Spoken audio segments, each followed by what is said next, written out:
All right, everybody. Welcome to episode 43 of the Everyday Sens podcast. We have a live stream edition coming to you on a Friday night. We got a bit of a different vibe going on here. We're going post game for the Everyday Sens podcast. I'm Jack Richardson, joined by Brennan Parks. Brennan, how you doing tonight after a Sens preseason victory? I'm doing good. Yeah, even better now that they won. Obviously improved to 3-1 in the preseason. So that is awesome to see. I think there are a lot of takeaways here, and we didn't talk about the game against Montreal yet either. So we'll touch on that tonight too. But yeah, tonight I thought that they honestly looked a little bit flat for a lot of the game, even though they had a lot of their stars playing. But yet they still came out with the victory, and they still got decent performances out of the top guys again, as we've seen. But I think moreover, it was a game that kind of demonstrated their depth. I think there was a couple of guys who are going to get into our takeaways, our standouts. A couple of guys really stood out who I feel are battling for a spot. So those were my bigger takeaways from tonight. But yeah, I'm doing good. For you, it's 10 p.m. Probably for most people watching, it's 10 p.m., right? I feel just as tired as you guys, don't worry. So yeah, we're going to get into it though. What did you think of this game and who stood out to you? Yeah, like you mentioned here, lots to get into. I feel like we've been saying that every single time we get on now, which is a great feeling. It's Sens hockey. It's almost October. We can stop saying, is it October yet? Some front office news that we will get into eventually. We wanted to do a live stream after one of these games because we didn't have time to break down Wednesday's preseason game. So we'll mix in a little bit of that as well. It'll be a lot of depth discussions, just who looked good in both games, because Wednesday's loss to Montreal was clearly just figure out who your depth pieces are. Tonight was much more of a stable lineup. I think Kachuk would have been in there. Norris would have been there if health permitted. So yeah, tonight we'll start with tonight for sure, because this was clearly on paper the Sens were a much better team. This was an AHL squad for Winnipeg. A lot of young guys in net. Laurent Brossoit will probably be their backup. I want to say he played very well. Actually, it was a really good goaltending game. I thought that was the first thing I thought of right away, including the Sens goalies. Mandolisi and Marilainen were fantastic tonight. Mando in particular was very good in my eyes. There's a lot of players we can talk about, man, because I think going through the season, and I've done the postcast with the Locked On Senators, and they you kind of get in a groove. You look for certain guys and you talk about certain players. We can talk about every single guy on this team tonight, but we'll try and narrow it down to just a few guys. I liked what I saw for the most part. I think what I noticed early on in the game, especially, guys were just fighting the puck a little bit, which is going to happen. It's the second preseason game for a lot of them. That's what preseason is for. So I think that when I see stuff like that, like Timmy kind of struggled with the puck on his stick a little bit tonight. Obviously, he's still the best player on the ice by a mile, but that's kind of the first thing I noticed. And they were struggling to make some plays. Power play, both units, I went in thinking that we would have a better idea of what they're going to be. I left feeling a bit more confused, I think, because I'm not sure who's going to be where. That was immediately my first take, or my first thoughts. Quickly though as well, defense looked really fun to watch. And I don't want to say they look great, because there were a lot of chances against whatever it was, but very fun. I think we're in for a fun year if all these guys are healthy at the same time. We definitely are. I mean, we got our first taste of top four action, right? With we had 5 of the 6 regulars playing. Obviously, there was Shabbat, Chikrin, Sanderson, Zub, and then Brandstrom was playing with Lassie Thompson, who, by the way, led the Sens in ice time by 5 minutes tonight. If you didn't know, he played 27 minutes. Next up was Thomas Shabbat at 22. So Thompson getting obviously a huge chance under DJ Smith. I love to see that. Of course, I already saw one comment pointing out his turnover. He everybody was tweeting about how good he looked on Twitter, and then he immediately proceeded to hand the puck away, and it ended up in Winnipeg's only goal. So obviously some ups and downs for Thompson, but overall I think he was a standout for me just because his skating, right? Right in the first period, I posted a clip, so smooth. He takes it from the defensive zone, transitions to offense, gets the exit, gets the entry, and then he makes a pass to Batherson, which almost results in a grade A chance, and he just loses it at the end of the play. But regardless, I think Thompson was kind of a play driver tonight. And I've said this for a while, defense, everybody talks about the top 4 and Brandstrom, obviously, but I think the 6th spot should be open. I am not on board with this whole Hamonic is a lock for that spot, because frankly, even last game, Hamonic did not play very well. He honestly cost them a couple of goals, I think, based on the way he was playing, and made a lot of mistakes. And don't get me wrong, Hamonic's a great leader, great veteran to have around, and he's obviously not going anywhere because they signed him to a full no move clause, can't even send him down or anything. But I think that Thompson showed he can play tonight. I think that Nicholas Matt showed that he could play in the first game. And I think that there's a few other guys who are kind of pushing Travis Hamonic and Jacob Bernard-Docker, who neither of whom have looked all that good. So The defense is an interesting point, but yeah, like you said, very fun. I thought again, Shabbat looked decent on the right side. I noticed again he made some mistakes, right? We kind of talked about that before, but he did some good things too. I think his exit passes have been tremendous playing on the right side. He's one timing more. It's kind of strange because Chikrin's got that obvious blast, and yet it's Shabbat that's kind of taking more shots on the right side. It doesn't really make sense, but I'm sure that the players kind of decided who wants to play where in that sense. I think that's probably a preference thing.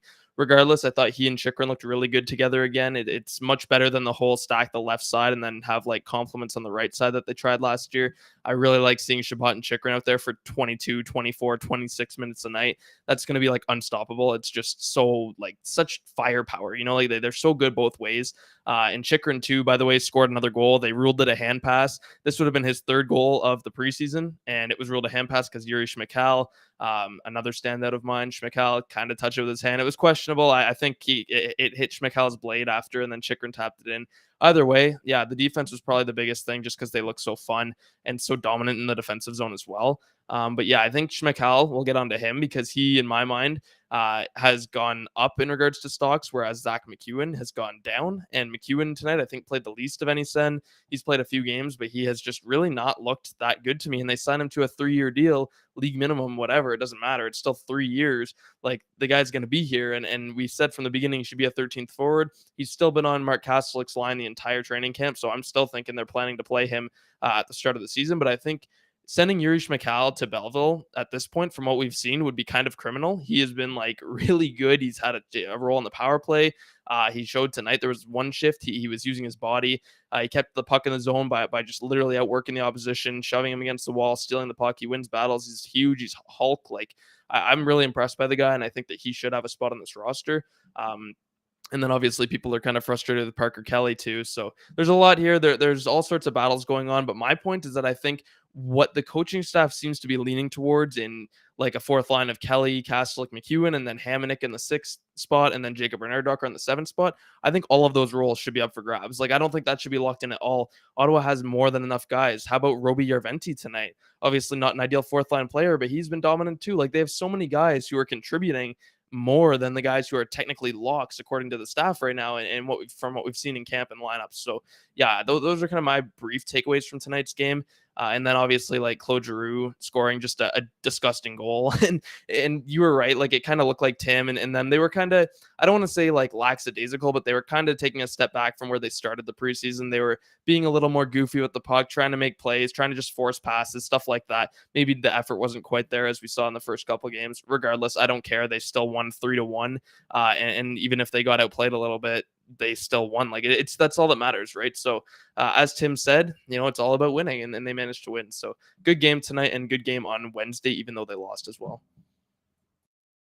Yeah, this is the one I'm kind of focusing on more a little bit, just because there's way more regulars in the lineup. I think I'm going to read a little bit more into who was playing tonight that isn't necessarily a regular than maybe the coaching staff's intending us to, because it's preseason. They got to jumble a lot. I'm reading into the fact that Lassie Thompson was playing tonight. I think that speaks to how they feel about his camp versus some other defensemen.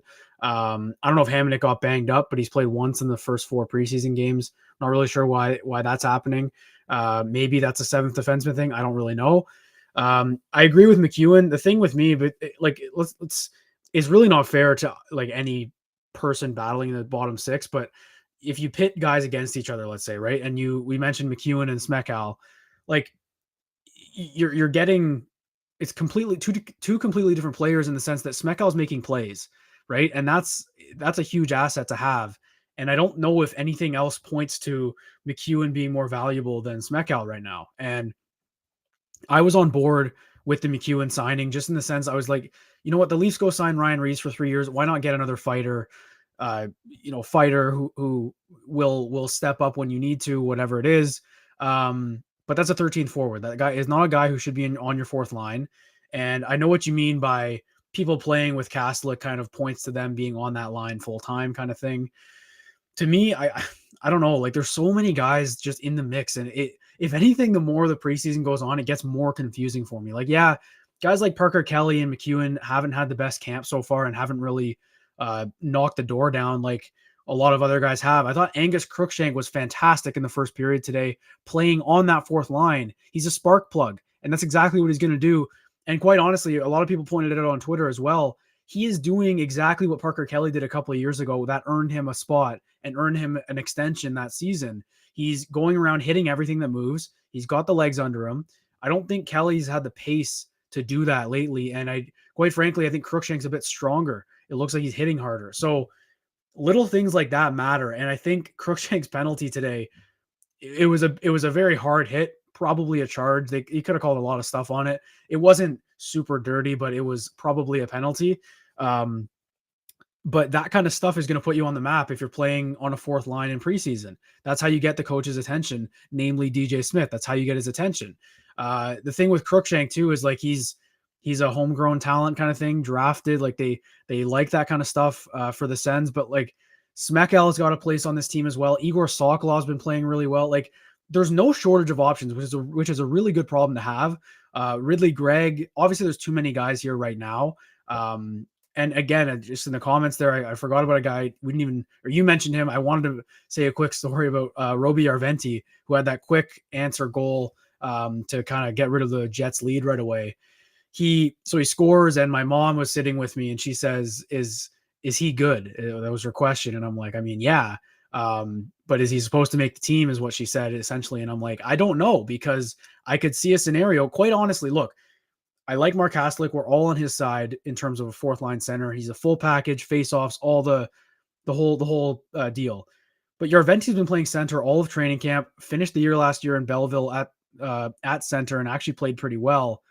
If he continues to have a great camp and you want to completely change your philosophy, what's stopping them from, I mean, contracts probably, but Yarventi could be a fourth line center as well. Like it's just, Not on DJ Smith's team, that's for sure. I know, but that's what's crazy is like if the team wants to be, and we'll get into it in a little bit, accountability and everything with Steve Staios. That was a big theme in the press conference this morning. But if they want to preach that they're in it to win it, the expectations playoffs, which it is now, because I know I love this new front office already, just in the sense of what the message they're putting out, because DJ and Pierre have been very, very careful the last few years after the rebuild is over debacle when the team fell off the rails that season. They've been very careful setting external expectations. And I think even going into this year, they wouldn't say we want to be a playoff team, but as soon as Andlauer got control of this team, the narrative is shifting. They expect this team to make playoffs because they can and they should. So if my point is, if that's the goal, you have to go with who plays better in camp. You just have to. You cannot go on your laurels. And if this was a team that made the playoffs the last few years and you were up in the air about a certain number of guys, sure, I understand that you'd want to ride Parker Kelly because he provided for you down the stretch, whatever it was. They didn't. This team hasn't made the playoffs in 6 seasons, so it doesn't matter. So that being said, I'm more confused today than I was yesterday about the bottom 6. I have guys I like. I don't know what combinations work, and we're kind of running out of time here for preseason. So what were your thoughts on I don't even know what to add. Like maybe the power play, like there's a lot to get into here. Or maybe a defenseman, Shabbat looked great. Brandstrom looked fantastic to me. Lassie Thompson just hit on someone because there's so many guys. And let us know in the comments as well. Like you guys have been the whole time. We're trying to get to a lot of stuff, but this is a jam-packed live stream we're doing right here. Yeah, it is. And yeah, I'll throw this comment up. Here we go. Here it comes. So I want Roby to get a shot for sure, but I don't think DJ likes him. Now, obviously, like not likes him as in like as a person. I'm sure they're fine, but like it's a good point by Joe Bell in the sense of, and this is what I was saying when I said not on DJ Smith's team, is that like Roby Arventi could severely outplay Mark Kastelik, and Kastelik's a good fourth line center. Don't get me wrong. But like just hypothetically, he could outplay him and he would not win the role. And this is the issue I have with Smith. And DJ said this summer that he is open to learning. Like when they brought Sean Tierney in to spearhead their analytics department, the biggest thing DJ said was that he's open to learning and he wants to be told when he's doing something wrong, basically. And I'm sorry, but playing like Parker Kelly and Zach McEwen is just wrong. Like that's objectively wrong. Like it's you can't tell me that you're having like last year, the line of Kelly, Kastelik, and Watson got outscored 7-2 at 5v5. And yeah, they're a fourth line. They're not going to score a lot, but like they got dominated, man. And I'm sorry, but McEwen's a downgrade on Watson. So how is Kelly, Kastelik, and McEwen going to work when Kelly, Kastelik, and Watson got dominated? Like, it's just logic, right? Like, you have to factor these things in. By the way, I'm writing an article on everydaysens.com, and I'm trying to get it out, but I don't even know like where to go with it, because I'm trying to do trends based on what we've seen so far. And it started with the fourth line and how I still think it's going to be Kelly, Kastelik, McEwen, just because it's such a DJ Smith thing. Like in the past 4 years, we've seen this time and time again, and this is where I really hope he learns, right? Like I titled it, "Can DJ Smith learn from past failures?" Because like he's kind of standing in his own way. Like I just told you about how that line didn't work last year, right? Like why would you do the exact same thing again, but with a worse player? It just doesn't make any sense. So my point being, like, it's a good point by Joe Bell, because he has his players and he has his styles. And I think his fourth line in his mind needs to be these gritty physical guys, but they just don't do anything with the puck. And that's been my biggest thing with McEwen so far, is that he just doesn't do anything with the puck. Like it comes to him and he just can't do anything other than dump and chase and then not retrieve it. And that's just not what you need at this point. But hopefully, like, you bring in obviously Sean Tierney, the analytics department. Now you bring in Steve Staios. I think there's a good supporting cast here now that can kind of fill in the gaps a little bit. They've changed some of the coaches too. And it hopefully somebody will step up and point this out, because like you said, there's just too many players now that are available that are upgrades on what they have. And like I tweeted out in the first preseason game, I love Parker Kelly. I like watching him play. He's fun. He's like a spark ball. He just goes around hitting everything. The Energizer Bunny is what people call him. He just literally goes around hitting everything. He's fun to watch, but he's just not doing enough. And we've seen enough games. Like he's played 100 games almost. We've seen enough now that there's no more point in evaluations. Like we've got other players who are ready to step up and do more, right? So just getting an update here. Sens have sent out the first round of cuts, so we can check that out. And you can go to Twitter. Yeah, update that. So go for it. Yeah, go ahead. I'll try. I'll let you know when I find it. Oh, all right, sounds good. Go for it. All right. So assigned to the Belleville Senators, Marilainen, Sinclair for goalies, McKinnon on defense, Sabrango back to Belleville, Toure to Belleville, Cruikshank to Belleville, Daou to Belleville, Pfizer, McPhee, and Saulnier, and that's 1 out of 2. And I'm waiting for number 2 right now. That was just tweeted out from Sens Communications. I am not pleased that Angus Cruikshank is already sent down. That is strange. Yeah, I mean they need to start getting their roster together, but Cruikshank's kind of getting shafted a little bit, and he has been. I got the rest. We've got Curry, Hetherington, Pilon, and Lassie Thompson back to Belleville. Wow. Okay, so he plays 27 minutes and goes right down. That's interesting. So that just kind of builds on what I was just talking about, how I still feel like it's going to be Kelly, Kastelik, McEwen, and then Hamonic as the 6 and Bernard Docker as the 7. It just looks like how it's shaping up, right? But what do you think about that? 27 minutes. Maybe that was just a last hurrah.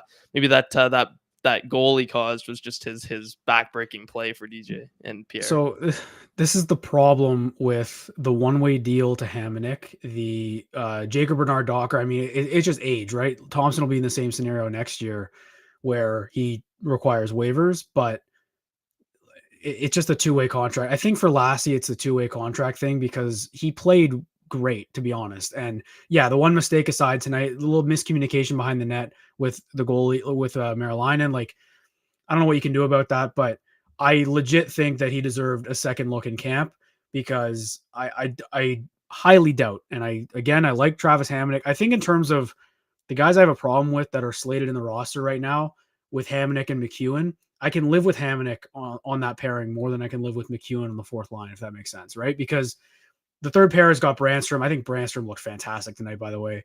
Again, he did on Wednesday as well in Montreal. Yeah, I can live with Hamonic down there on that pairing, and I believe JBD is going to stay up just because of waivers. They don't want to lose him. Maybe he's just having a slow start. But it sucks for Lassie Thompson because look, he's a player who and by the way, just I'm assuming it's Thompson because it just says D Thompson. It doesn't say like defenseman. I don't think there was another Thompson I wasn't aware of in training camp, so it is Lassie Thompson. But Thompson is on waivers according to Hamza. It says to Belleville, I believe. So I don't know if like there's a waiver period or something, but that's from the Sens Communications Twitter right now. There's some kind of mix up maybe, but regardless, he's been sent down somewhere. I don't even know if he'd get claimed. But anyway, my point is with Lassie, he's been a guy who's documented as, Troy Mann talked a lot about it when he was coaching Belleville, that he's very hard on himself, and not that you need to coddle certain players over others, but it's just one of those things. Like, give him an extra couple games, give him a game. But again, there's a logjam, man. They've got so many players. Like, you've got JBD, Clevin, Hamonic, Matt and Palo still up. Like, that's 4 defensemen for 1 spot still. So I understand that you had to get rid of someone. The goal of players in tryouts when you're looking to make an open spot and there's a certain number of bodies playing for one position is to make them make a hard decision. And they did have to make a hard decision tonight. Okay, so Hams, again, like this, we got our reporter here in the chat. He says the players placed on waivers for the purposes of assignment to Belleville. So I guess that does mean waivers. We'll see. I mean, if Thompson gets claimed for absolutely nothing, I think that's got to be one of Dorian's worst he was asset a management. 2019 first round pick, by the way. If anyone doesn't remember, he was their 19th overall pick in 2019. And just like last year, before this past season, 2022-23, I had Thompson significantly higher than JBD on my power rankings for prospects. He looked way better. Like he really did. This past year, he took a step back, and that was the issue. And that's why he didn't really get much of a chance, and JBD did. But Thompson has potential. I would claim him if I was a different team. He's got potential. He's a good young player. I think for a rebuilding team, like he's someone who could come in and easily compete for a spot on that bottom pairing or something. But regardless, yeah, that will suck, and that's bad asset management if they do lose him. But maybe they're assuming they won't, or whatever. It's interesting that Matt and Paulo's still up though. That's a kind of a neat little point because he only got that one game and he looked great, and they just haven't used him since. So maybe, I don't know, maybe he impressed and they're gonna keep looking at him. He is, of course, a DJ Smith type of player, which is what we keep referencing, right? He's big and he's rangy and he's physical. So those are the 3 traits that DJ absolutely adores. And yeah, we'll see. But Thompson, for sure, he's getting sort of like Crookshank. He's getting the shaft a little bit. He's kind of at the, like, he's stuck behind the log jam, and there is a log jam on forward and defense, and it sucks for these guys who are kind of on the verge and need to show something. But at the same time, like, I think Thompson and Crookshank showed something, and I think like I'd be much more confident keeping Crookshank than I would like Kelly or McEwen on the roster right now. It's kind of sounds silly, I guess, considering those guys that played more NHL games, but like I don't really care about that. I care about who's impressing, who's standing out, who's making the biggest impact. And Crookshank was one of their best players at camp last year too, at in the rookie tournament too. So it's disappointing for those guys, and hopefully they can kind of pave their way because both of them have been really good for Belleville, and they're just waiting for a chance now. And I don't know if it's going to come in Ottawa, but it will certainly be frustrating if they're stuck behind guys who just simply aren't better than them and aren't more deserving than them on this roster. What's tough for us too is yeah, like most of training camp is preseason games, but what we didn't see is the first 4 practices before. And look, I'm not gonna, like, there were some top guys who clearly just don't have the top gear yet. Like I would say, like I was saying, like Batherson and Stuso were fighting the puck a little bit. Like they're not all there, which is expected. So it's hard for these depth guys, right? You're fighting for a job, and like you've got to be on right away.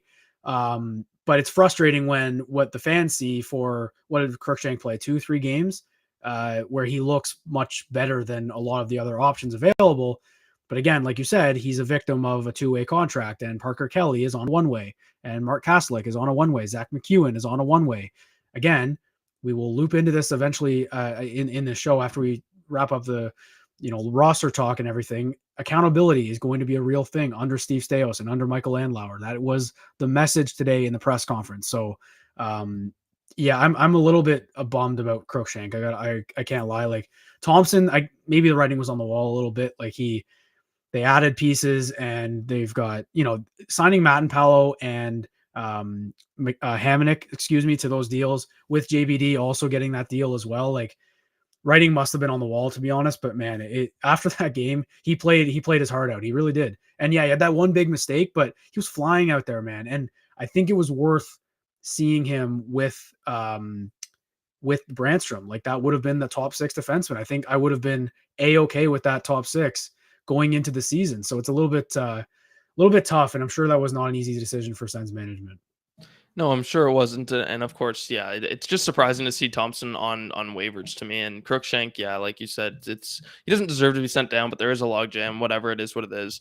We can pivot a little bit into a more positive note, get some positivity going in here, right? I'm sure people want to hear it. I'm gonna start. I'm gonna ask you. Well, I'm gonna say something, then I'm gonna ask you a question that's a little bit different. So for one, I want to say Drake Batherson. We didn't mention him. Looked like the best player on the ice to me tonight. I think he was flying. His speed, like, I'm sorry, but he looks way faster than last year. He looks more comfortable. He's turning faster, everything. Like, that ankle must have been bothering him last year. And I know he said it was at the start, but I really think it was bigger than people realize because he looks like a totally different player. I don't know if it's just he's refreshed, but I think the ankle does play a big factor.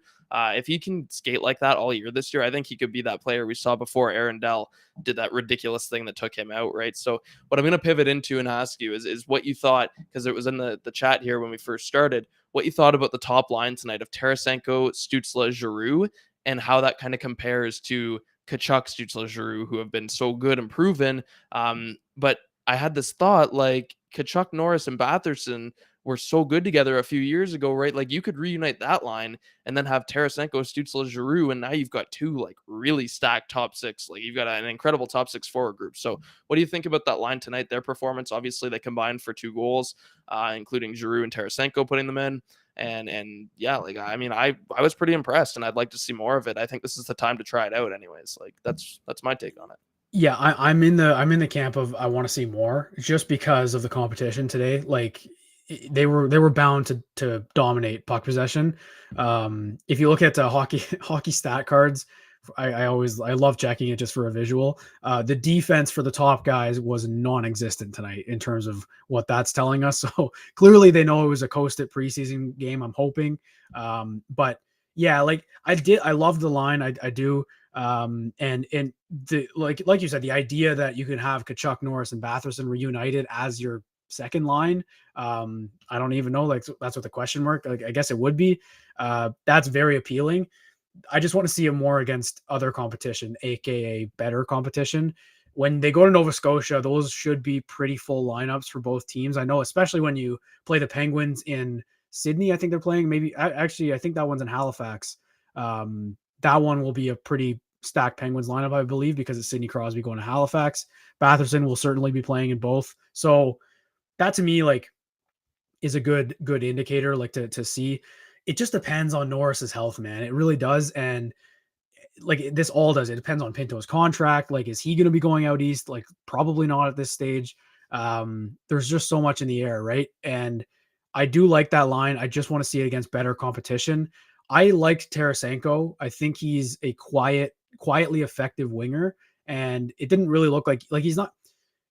I think he's going to be the kind of player that looks like he's not very engaged, which might be frustrating sometimes. But when he gets that shot off, like, he's going to catch goalies off guard. Like, he's a sniper. And on the power play, I love him in the bumper spot. I think that's a great spot for him to be. So I'm looking forward to that. And yeah, I mean, you throw anyone with Stützle and Giroux, someone's going to make a play happen. And I think the most appealing thing, like you said again, is the fact that it would reunite Kachuk, Norris, Batherson, which we know worked. Also one of the best lines in the league when they were together. So that's appealing to me as well.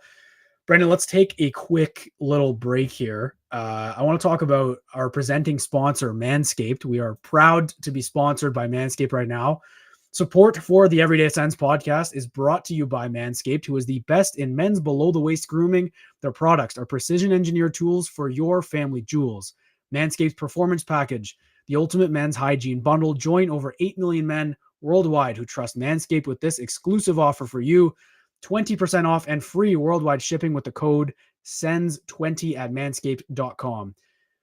And I've got the Performance Package 4.0. Did yours arrive yet? Did you get yours in the mail, or is the Edmonton shipping still a little bit slow? No, I got mine, and yeah, it comes with a lot, man. It comes with a lot. Like, you just, yeah. I mean, seriously, like, this isn't just an ad. Like, we're serious. This is real stuff. Like, it actually is quality stuff, and there's more than just like the big packages too. There's all sorts of stuff. So yeah. So in the Performance Package, you will find the Lawnmower 4.0 trimmer, which is obviously the main advertised thing that you know Manscaped for. The Weed Whacker ear and nose hair trimmer, a crop preserver ball deodorant, which that's one of those things, I say it in our recorded ad. The one that you didn't know you needed, that's the one I'm talking about. Like, that just kind of changes the game for me. Crop Reviver toner, which I haven't even actually tried yet. I got to give that a go. some boxer briefs, and even a travel bag, like a little duffel or tote bag, I think they call them, or whatever it is, for all your stuff, pretty much your toothbrush, everything. I stayed at a friend's house last week. I threw everything in there, easy, nicely done. So that's, again, get 20% off and free shipping with the code SENS20 at manscaped.com. That's 20% off with free shipping at manscaped.com and use code SENS20. Unlock your confidence and always use the right tools for the job with Manscaped. All right, Brendan, let's talk more about this top line. Give me more on Drake Batherson. To me, he looked like a guy who, he kind of slimmed down to me, it looked like. And I love that story for Batherson because he infamously wasn't sure he was going to continue with hockey. He was kind of a skinny kid in grade 12, playing junior A, I believe. And then I think the story goes, I might be remembering some things. I think the story goes, he ate nothing but McDonald's for 2 months, put on a ton of weight, trained all summer, and then made the Cape Breton Screaming Eagles or whatever. And then obviously the rest is history. To me, that's a very funny story. So to me, it looks like he's a little bit slimmer. I think he might have lost a little bit of weight to get faster, and it's paying off to me. Yeah, he looks like a different skater to me out there. He's really moving a lot. He's more agile. He's not just straight up fast, but it's his edges, it's his turning. It's he had that one play where he came out of the offensive zone and he just looped around the neutral zone and then made this move when he had the zone entry, and he made this little slick pass over to Stützle on the wall, and suddenly they had an entry, they had possession. It's exactly what you want to see out of Batherson. People forget that before that Arundel play, he had, I want to say, 48 points in 48 games that year. And he was leading the Sens. He was their best player by quite a bit, ahead of Brady Tkachuk and some of the other guys. And he just looked like this dominant force who won puck battles. He was fast. He was creating offense.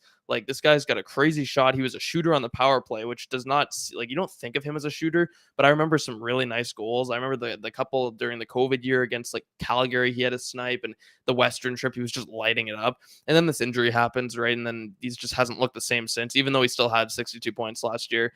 Tonight, you just saw, I saw the same player that we saw a few years ago.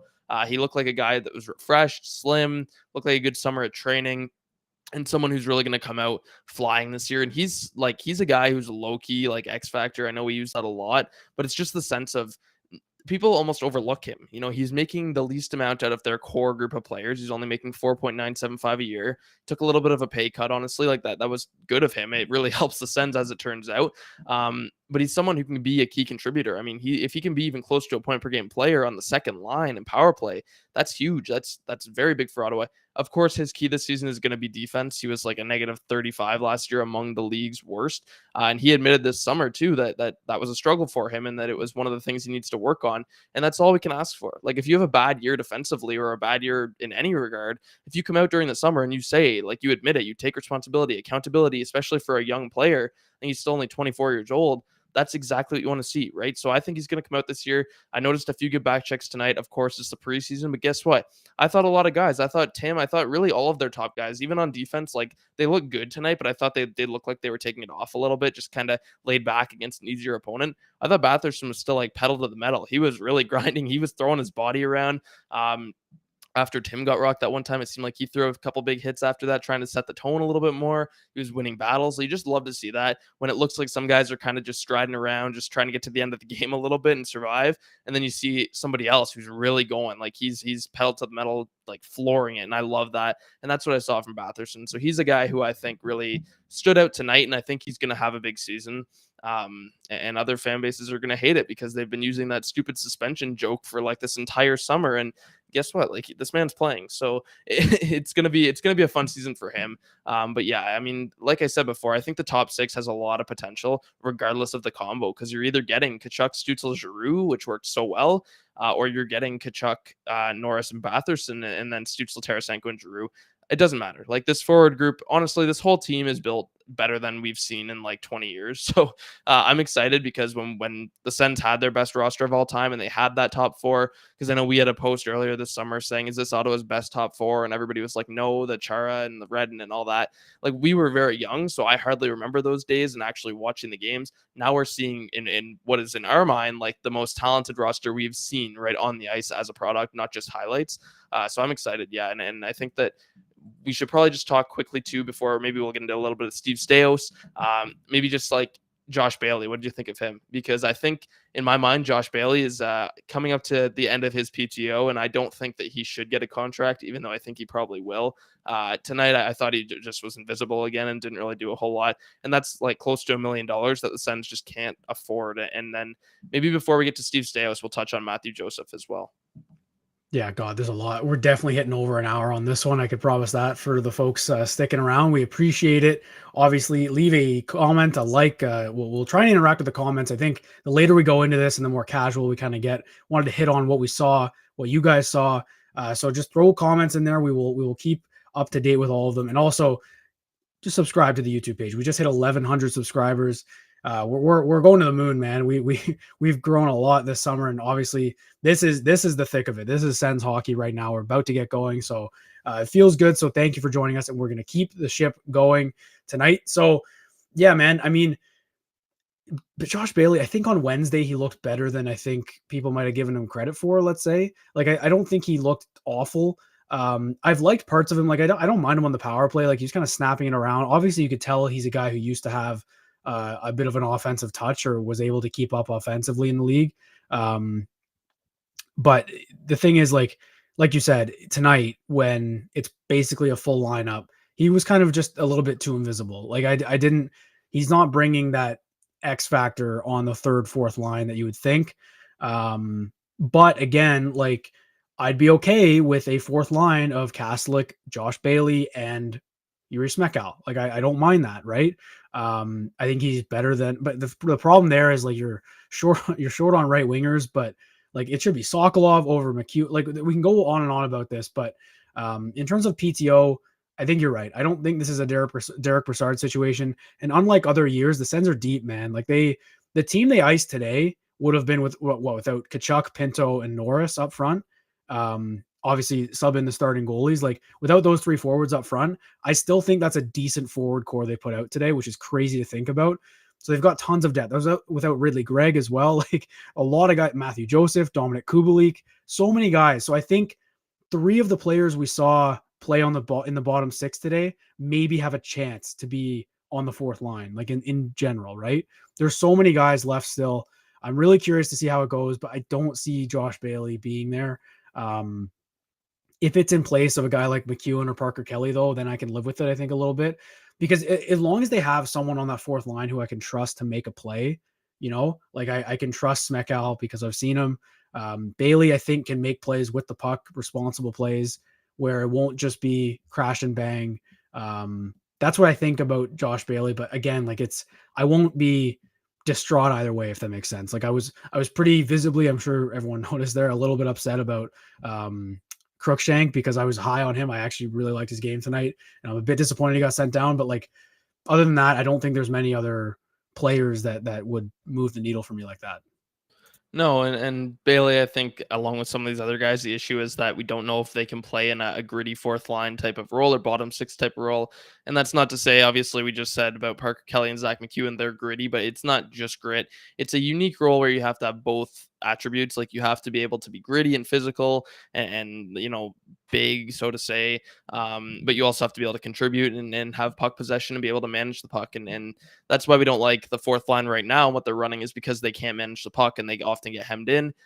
Bailey obviously gives you some of that, but then he'll also throw like 10 hits all year and he's just not gritty. So I don't know. I think that they'd be fine letting Bailey go for the same reason as we said before, which is just that they have other options. Like why even spend another $775K when you've got guys who can do the same thing as Bailey, who are younger, waiting for an opportunity? Like, I just feel like that's the better route to go. And this will kind of lead us into what we need to talk about, and that is Matthew Joseph, because on Wednesday night against Montreal, we haven't talked about that game. Matthew Joseph was the biggest thing, right? And Dominic Kubalik as well. But Joseph scored 2 goals, not just 2 goals, but 2 ridiculous goals where they were the exact same play. Comes down the left side, the left wall, and he just like pulls the little toe drag inside, quick release, and he goes to literally short side both times in the exact same spot. And it's just ridiculous how that happened. One was shorthanded, one I want to say was a 4-on-4. And Joseph, like, does that help his value? Obviously, it helps his value, but is that a good thing for Ottawa, or is it kind of going to hurt? Because listen, I still think, and you've said it, he still has to be the one to go. And it's just because if you trade Brandstrom, that's 2 million. I don't think 2 million gets a Pinto contract done. It certainly doesn't get anything else done or give you any flexibility. Like unless you're going to look at Forsberg or Zub and like these guys are going to really hurt the roster if you trade them. Joseph is a guy who, although yes, he's performing at a very high level, probably an all-time high for him right now through the first couple preseason games. He's been tremendous. Like it's not just the goals, it's the back checking. Like I've got 10 clips of Matthew Joseph doing insane work. And maybe it is just like he's getting fueled by this stuff he's seeing on social media because he's flying around the ice. He's working harder than anybody else. It's going to suck if they do trade him, but like he's the only option. It's 2.95 and that's perfect for Pinto. It's perfect for flexibility. It's just going to sting more that he's, it's a two-way street though, because it's going to sting that he's going to be the one probably to get traded, but it's also, it would have stung a lot more if it cost a first-round pick with him to move him.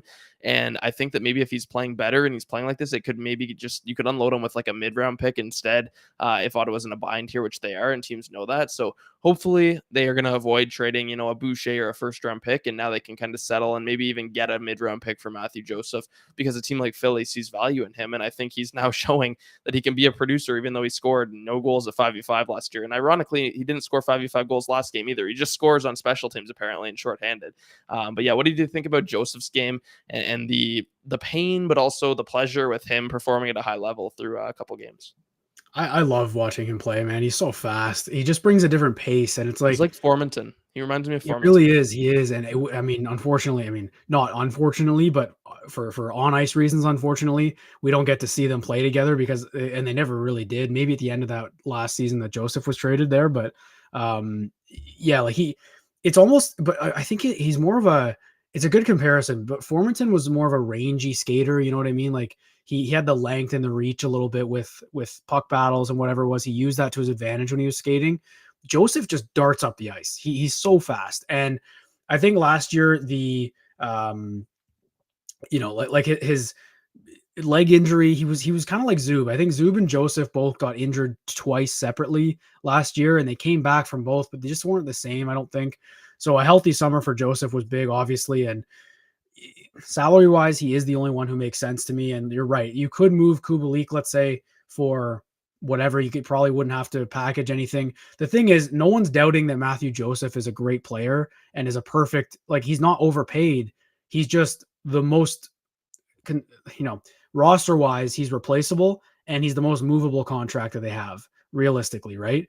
You don't want to move Kubalik because that's not enough flexibility, like you said. I think Pinto can demand at this point, because we've gotten to this point, and we will get into Steve Staios, I promise, because accountability is a huge thing right now, and we can loop this whole conversation into that, because I think those conversations that they alluded to in the press conference today were a little bit more heated, I want to say. Let's put it that way. That's my sense, is that they were a little bit more heated than was given off in the press conference. But anyway, I am not happy that Joseph has to be the one to go.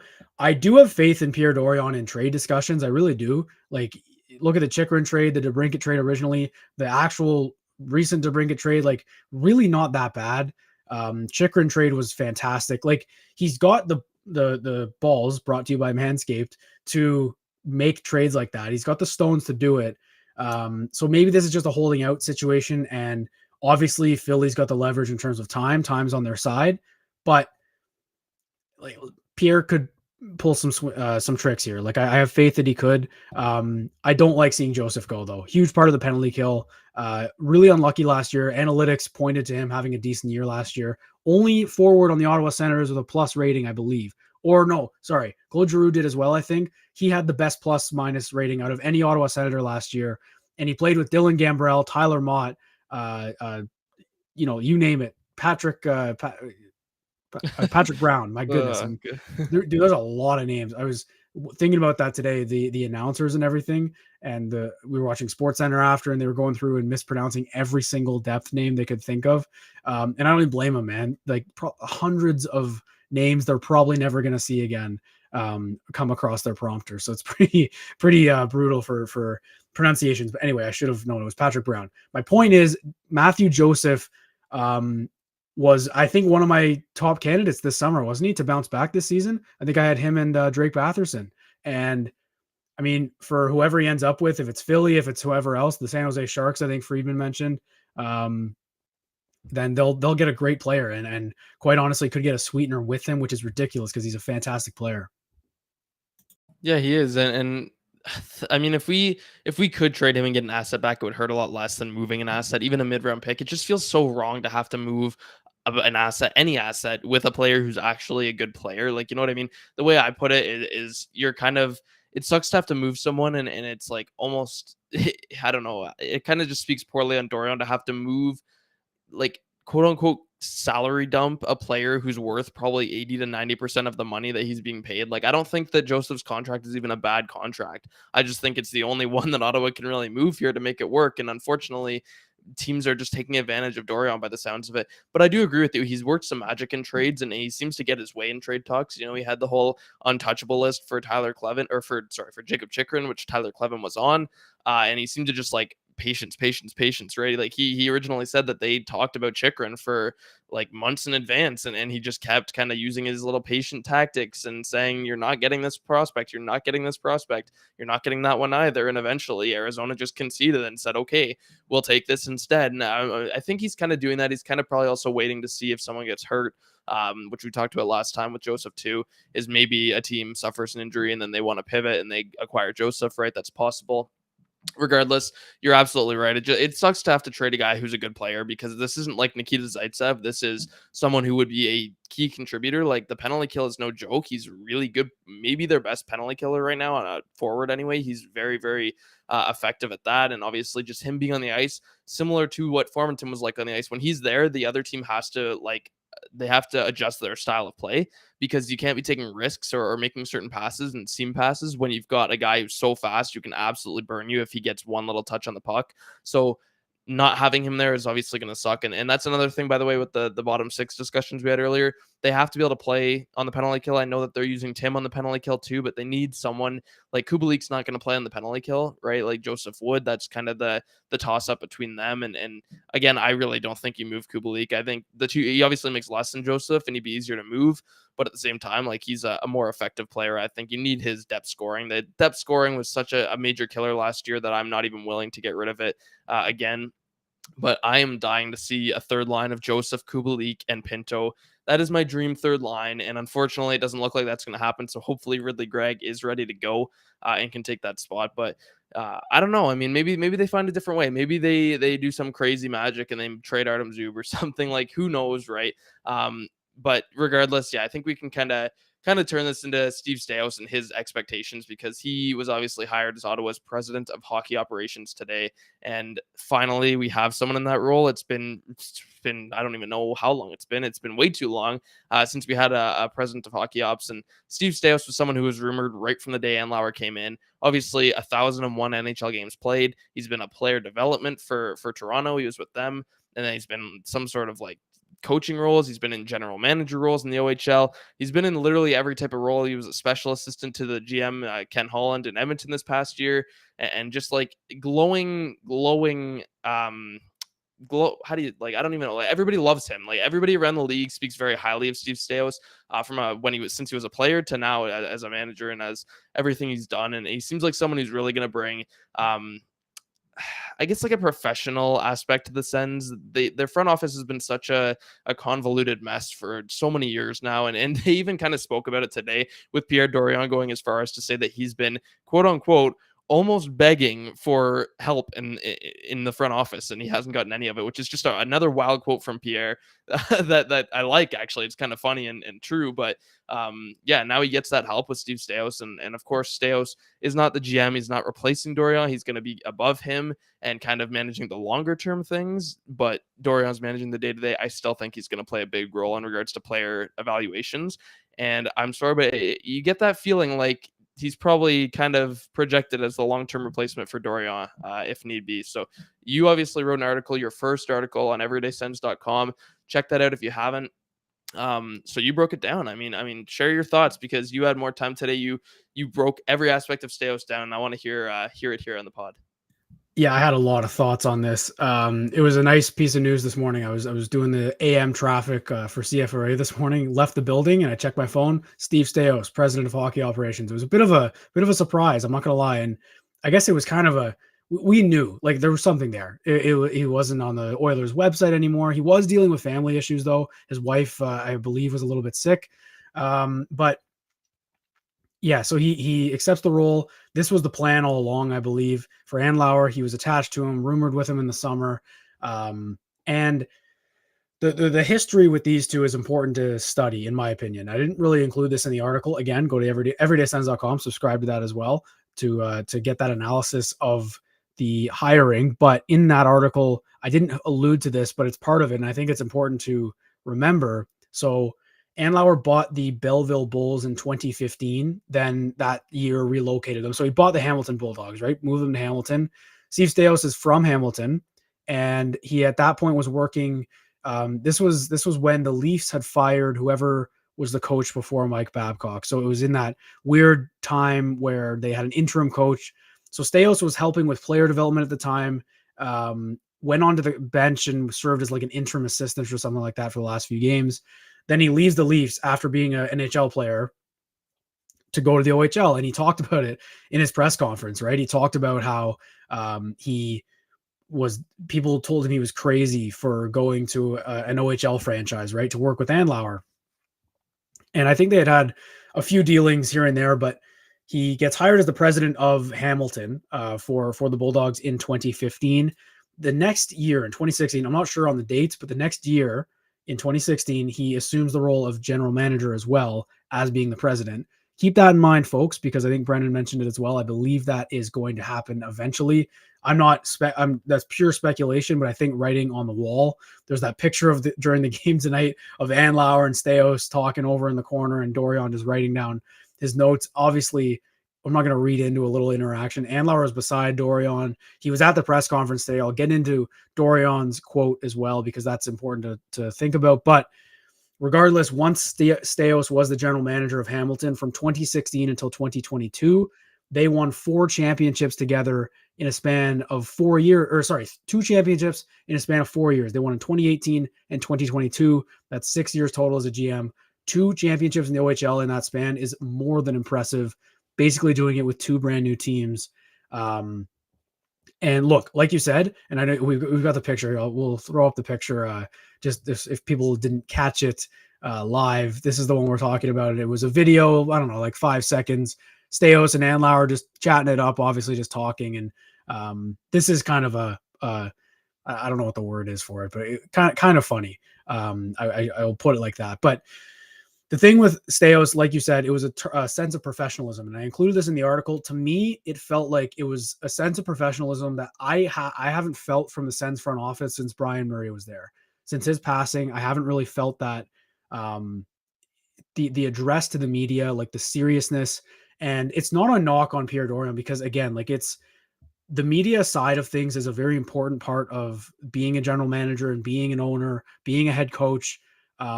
But it's not the job. Like the job is to do the work. But for the past 7 years, I feel like Dorion just like he's not a good public speaker, right? And it's not that he stumbles over his words and stuff like that. He just drops the craziest sound bites. And look no further than the press conference today. The first question this guy gets asked, all he says is, "I've been begging for help for years." Like, I was baffled by that. It was the quote of the day for sure by a mile. The first few went to Andlauer and went to Staios, introduce yourself. And then Pierre, obviously, like all eyes are going to be on him. Like, how do you deal with basically getting overmined in a way, which isn't a huge deal, but like, what? I was just shocked. And it's not that it's not true, and everyone kind of knew it was true. But to me, that was the craziest thing of the day for the press conference. But Staios to me just has this, he's just got a good head on his shoulders, it seems. And look, introductory press conference, it's so easy to say the right thing. Just be yourself and people will probably accept it until decisions have to be made. The big 2 or 3 things I took away from Staios. One was he and Andlauer both said they want the organization hockey operations to be the best in class. That was the quote that the saying they're going with, which I completely agree with. They want They have the means to do it, so they're going to do it. And this was the first step. Then the next one was collaborative work between Dorion and Staios, because that was obviously a huge question point, a huge talking point. I think that's fair. I think having more voices like Sean Tierney, like Steve Staios, all it does is enhance the decisions that are made. And I don't envy Pierre Dorion. I should make that clear. He's been on his own for quite some time, maybe before last year because he hired Ryan Bonus and promoted Trent Mann and stuff like that. But overall, that's kind of the sense I got. And the next term I remembered was, I can't remember it now. I went on a tangent, and then it's late at night. I'm giving myself a pat on the back for that one. But yeah, man, I'm stoked. I really am. I got a huge positive vibe, very, very positive vibe from Steve Staios. I'll even go as far. I think it was a better press conference for me personally, because I was focused on the hockey operation stuff with Andlauer than Andlauer's introductory press conference, if that makes sense. Like this was like the one with Andlauer last week was kind of the closing the book on the sale process. This to me, because Andlauer was there as well, and he spoke very highly of Steve Staios. This to me was the culmination. Like this is when this guy's getting down to business and what he envisions. And it really does seem like Staios is just a carbon copy of Andlauer. So I was very thrilled. Yeah, and that's a great summary there. And I think the biggest thing with Staios, and the way that I would describe him based on what he's saying, is stability. That's the word I would use. And I think stability is something we haven't had in Ottawa in my lifetime. So like I think it's finally good to see. Well, since Brian Murray, like Murray, we should give a lot of credit to Murray. He was really, really good. Obviously just excellent in every way. But Staios, he came in, and that's like I actually listened to it on the car on the way home today, his whole conference, and the one thing I pulled from it was stability. It just sounds like someone who's confident, he's composed, he knows what he's doing, he knows what this organization needs. He's been around the game of hockey for I don't like his whole life. Like he's been obviously like I just love the fact that he's a player turned manager. Like you know what I mean? He's a player turned staff member. That's something that I find important for a president of hockey ops, especially is a guy who's been in the league for over 1,000 games, and now he's been in several different teams. Like he's kind of gotten the scoop from every place he's been, and he can kind of pull the best parts of each of those places and make his own kind of combination now, which is awesome to see. I think he's the perfect hire, and I really do. Like I think we obviously talked about Kyle Dubas earlier this year, another guy that would have been interesting, but he's just coming from Toronto. He's never played in the league. It's a little bit different. I think Staios, with all of his experience, and experience is almost a trope, right? That everybody is like, oh, so much experience. And we've said that about other guys like Pierre Maguire when he came in, but Staios is just different to me. It's valuable experience and a mix of it. Something that I find really good. The other thing was Andlauer. Like Andlauer said himself, he wanted to bring Staios in because he's committing obviously a large portion of his life to the Sens now, but he also said he's still the CEO of a major company, right? Like that's how he became a billionaire. He can't commit all of his time to, catering to Dorion's every need. Now there's a guy in place who is a full-time staff member who Dorion, like the way they put it was that he's going to be a soundboard for Dorion. So Dorion kind of turned to him whenever he has a question, whenever he wants an opinion, and Staios is going to be there for him. And Staios, of course, is going to be hiring lots of different pieces in the front office too. He's going to be playing a huge factor with that as well, and kind of expanding things. He kept saying that in his press conference today. He kept saying like, I'm excited to get to work because we've still got a lot to do. It's not just like I'm hired now and now we can settle in, watch the season, watch the games. No, he straight up said like 4 different times, I'm excited to continue expanding. And that was number one on our list when we did our pod earlier this summer.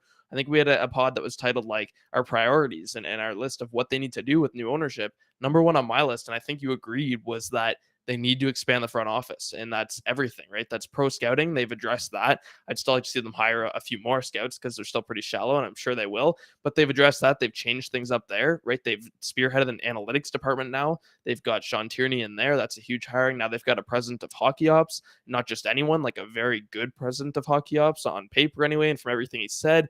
We'll see, of course. They've added Aaron Crow as I can't remember what they changed. It's Chief Financial Officer and Chief Operating Officer, I believe, is her two titles. Just so add another title for her. Yeah. So she's doing more now.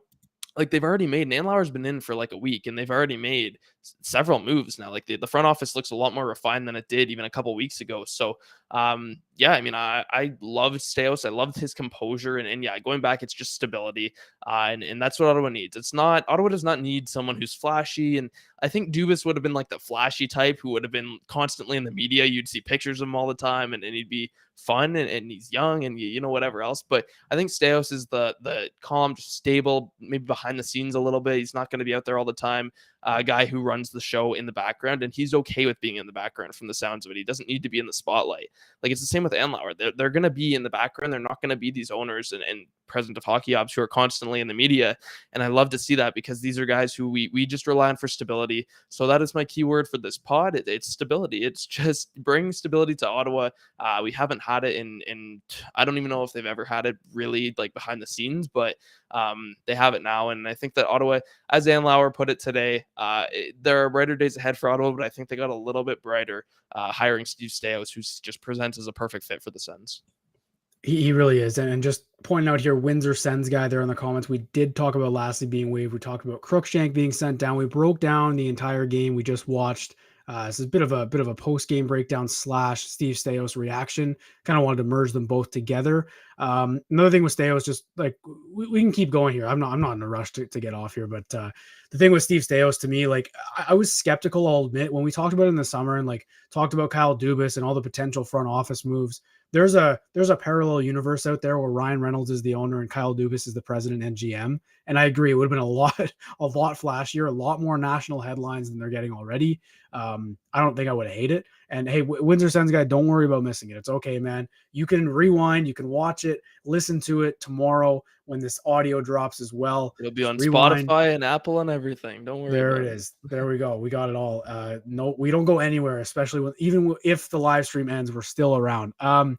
The thing with Staios that I was skeptical of is just, I know that you mentioned a lot him coming in as president of hockey ops. I was just skeptical because he hadn't done it at the NHL level. And typically it's rare for any kind of, it would kind of be similar if Kyle Dubas came to Toronto and was the president right away, right? Where he didn't answer to a Brendan Shanahan. It would have been the same as that. Much larger scale, obviously, but it would have been similar. So I was a little bit skeptical, but the reason I was so blown away today is because of the way he composed himself. Like, this guy means business, and I don't think that we can understate that. This is going to be, and I know you said you think he might be behind the scenes. I don't think so at all, man. I think every major press conference, it'll be him and Dorion attached to the hip, which is how it should be. Every other Canadian market that I can think of anyway, Montreal, I know Bruce Garriock alluded to that in a question to Andlauer, because Andlauer was pretty instrumental, I guess, in the hiring of Jeff Gordon as the president a couple of years ago in Montreal, who then got Kent Hughes. Like, they've got that tandem going where the president's the bigger name, but it's the GM, right? Vancouver, for all their faults, has the same kind of scenario with Jim Rutherford, Patrick Alvin, obviously Brendan Shanahan in Toronto, and Brad Treliving now. Like, the Oilers have the same with Jeff Jackson and then Ken Holland. Like, it's just a standard way to run a front office now. In the Sens, I don't believe they've ever had a president of hockey operations in the last 20 years, 23 years. They might have had one in the early 2000s, but in the Melnyk era, absolutely not. That's so crazy. They absolutely didn't in the Melnyk era. I believe Brian Murray held the title with GM for a little bit, but that's a bit of a cop-out to me because it's just a way to save salary for Melnyk. But this is like a necessary move. It is it's a big time hire, and it's not flashy. It's not it's not Daniel Alfredson. That's the one I was skeptical about too. Like, I didn't want Alfie there because you look at a guy like Rutherford in Vancouver and Shanahan and Toronto, they eventually become the villain. And I didn't want that for Alfredson, but it's such a longer tenured position than a GM or a coach or anything. Like, this is and one more thing, I'm going off about Staios in a good way. For once, I'm going off in a good way about the front office for the Senators. It's also rare for them to already have a very well-established and very successful past together with the owner and the president in hockey. They've won championships in the last 5 years. They won one year ago in 2022. Like, that's not, buddies getting together after winning a Stanley Cup a decade ago, 2 decades ago. These are guys who have done what they're doing right now. And this is why I loved Staios' answer when he was asked about what the difference is between the OHL and the NHL. I believe it was Sylvain Saint Laurent who asked that question. It was a great question. And it was on the similarities between running an OHL and an NHL team. And Staios right away, he just said, it's the same thing, just on a larger scale. And he's right. They've managed people. You just have to maybe pay a bit more attention to little details like ticket sales and all that. But that's for Andlauer and other people, the business side. For Staios, it's just managing the people and building a successful culture. And I have all the confidence in the world that they can get it done because they've done it before. There's no reason to doubt them other than the fact that it was an OHL team. And I don't think that's like a crazy hill to die on. I'm very, very confident in this regime now.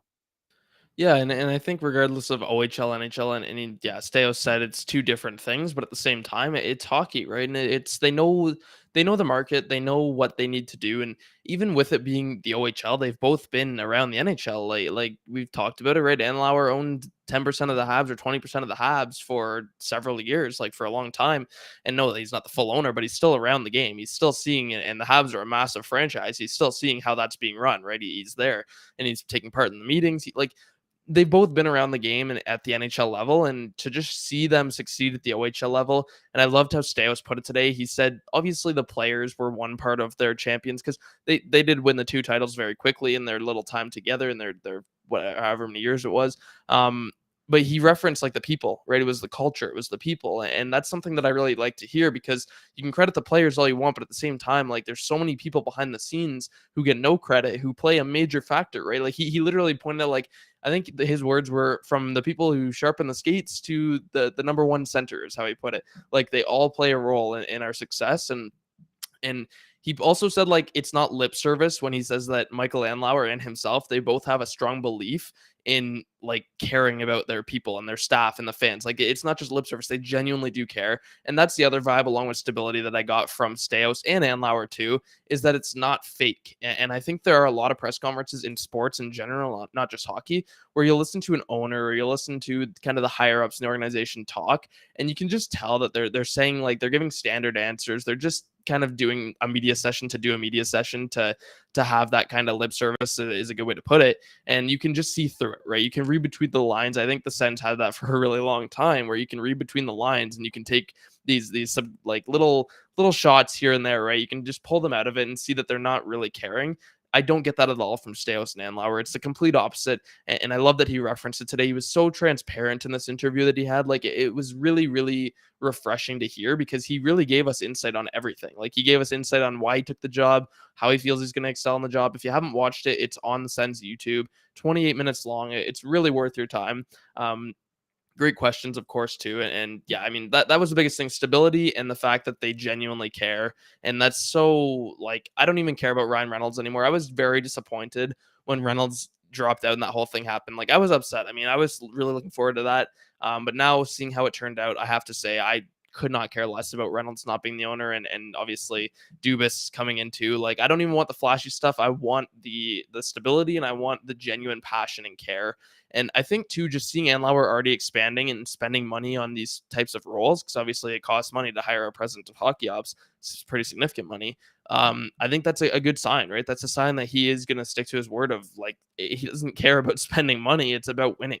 And he knows that winning, like, that's where you can see through it a bit, is he obviously knows he's a smart guy. He knows that winning is how you bring in money too, obviously. And but at the same time, like, he's a champion. Like, he wants to win at the NHL level. He's won at the OHL level twice. I think he just wants to carry that success, and so does Staios. So yeah, I mean, there's no negative to this. It's another home run and another great job by the organization to kind of putting that session together, because it was last second. Like, they sent out the stuff last second and got a bunch of people there, and they went for it. So awesome job by everyone. There are brighter days, and we're kind of living them now, honestly. Like, this should be a huge step forward this season. Let's just hope now that the on ice product follows, because off the ice this summer, things probably couldn't have gone much better. Like, I'm biting my tongue because I'm so used to things not going well that I'm nervous to say they are going well. But now it's just the on ice product, because there would be nothing worse than this awesome summer. Everybody's in place. We're happy about it all. And then the Sens just, like, finish 24th in the league and it's awful. So hopefully on ice follows. But yeah, I think they're set up for success regardless, on and off the ice, with Staios in there now. Yeah, I saw someone tweet that they think because things are going so well, there's a meteor coming to hit Earth, and we're never going to get to see the fruits of this labor. But yeah, quickly before we wrap up here, like you mentioned how Andlauer was with Montreal, Staios was with Edmonton for last season, and last season for the Edmonton Oilers was one of their best in a very, very long time. Like they that he said it himself. He said that's a top class organization and he wants that for the Ottawa Senators. Like, I want a Steve Staios jersey. I tweeted that out. Like, I love this guy. The address was perfect for me. And it's stability. I'm blanking, man. It is a long day over here, but stability, collaborativeness, and best in class. That was the message from Steve Staios this afternoon. So that's what we're going to leave it on right now. That's been episode 43 of the Everyday Sens podcast. Thanks everyone for joining. And before you leave, if you're in the chat and you don't happen to be subscribed to the YouTube page, just hit that subscribe button. Also head over to everydaysens.com. For weeks, I've been teasing that I was going to write, and I decided to today with Steve Staios' announcement as president of hockey operations. So we thank everyone for watching us live. Leave a like and subscribe to the YouTube page, and also head over to manscaped.com and use code SENS20. Tell a friend, refer a friend, and let us know what you think in the comments afterwards. Thanks, everyone. That's been episode 43 of the Everyday Sens podcast. We will see you next time.